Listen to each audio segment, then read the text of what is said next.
Bugun biz kasbiy rivojlanish kuni va kasbiy rivojlanish soati tadbirlarida ishtirokni onlayn tarzda qanday tasdiqlash mumkinligini ko'rib chiqamiz.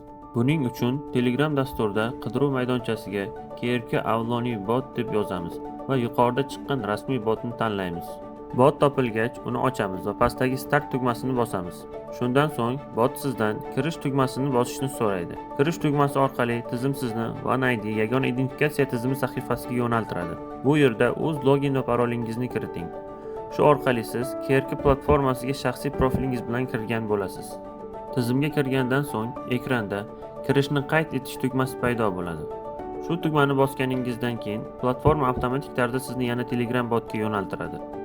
Bot sizdan joylashuvingizni yuborishni so'raydi. Buning uchun pastdagi qog'oz qisqicha belgisi orqali location bo'limiga o'tamiz. Ekranda xarita ochilgach, ko'k nuqtani bosish orqali hozirgi joylashuvingiz aniqlanadi. Keyin Share my live location tugmasini bosamiz. 15 minut variantini tanlab Share tugmasini bosamiz. Shu orqali sizning jonli joylashuvingiz tizimga yuboriladi. Bot sizga joylashuv muvaffaqiyatli yuborilgani haqida yashil tasdiq belgisi bilan xabar beradi. Joylashuv muvaffaqiyatli yuborilgandan so'ng siz endi trening materiallari bilan tanishishingiz mumkin. Buning uchun qayta platformaga kirish uchun kirish tugmasini bosing. Ochilgan oynada chap yuqori burchakdagi 3 ta chiziqli menyu orqali bo'limlarga o'tish mumkin. Bu yerda siz treninglar bo'limini tanlaysiz. Treninglar ro'yxatida kerakli treningni ochamiz. Masalan, birinchi trening shaxsiy va kasbiy rivojlanishning maqsadi va rejalari mavzusi. Trening ichida materiallar degan bo'lim paydo bo'ladi. Shu yerga kirib, sizga tegishli ma'ruza, taqdimot va tarqatma fayllarni yuklab olib tanishishingiz mumkin.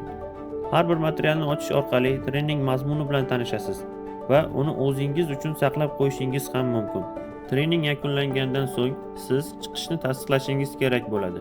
Buning uchun Telegram bot orqali qaytadan kirish tugmasini bosing. Ochilgan platformada ketishni qayd etish tugmasini tanlang. Shundan so'ng tizim sizni yana Telegram botga yo'naltiradi. Bot sizdan yana joylashuvni yuborishni so'raydi. Joylashuvni yuborish jarayoni avvalgidek amalga oshiriladi. Pastdagi qog'oz qisqicha belgisi orqali location bo'limiga o'ting. Hozirgi joylashuvingizni tanlang va Share my live location tugmasini bosing. Siz joylashuvni yuborganingizdan so'ng bot ketish belgilandi degan tasdiq xabarini yuboradi. Shu orqali sizning treningdagi ishtirokingiz to'liq qayd etiladi.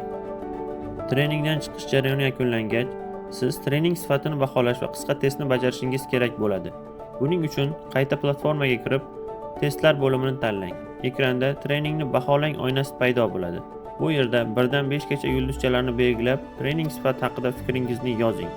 So'ng yuborish tugmasini bosing. Shundan so'ng treningni mustahkamlash maqsadida qisqa test savollari chiqadi. Har bir savol uchun to'g'ri javobni tanlab boring va testni yakunlash tugmasini bosing. Tizim sizdan yakunlashni tasdiqlashni so'raydi. Yakunlash tugmasini bosganingizdan so'ng natijalar sahifasi ochiladi. Bu yerda siz nechta to'g'ri va noto'g'ri javob berganingizni hamda umumiy o'zlashtirish foizingizni ko'rishingiz mumkin. Oxirida yuqori chap burchakdagi X belgisi orqali platformadan chiqasiz. Bot sizni qayta Telegramga yo'naltiradi va bu bilan bugungi KRK mashg'uloti to'liq yakunlanadi.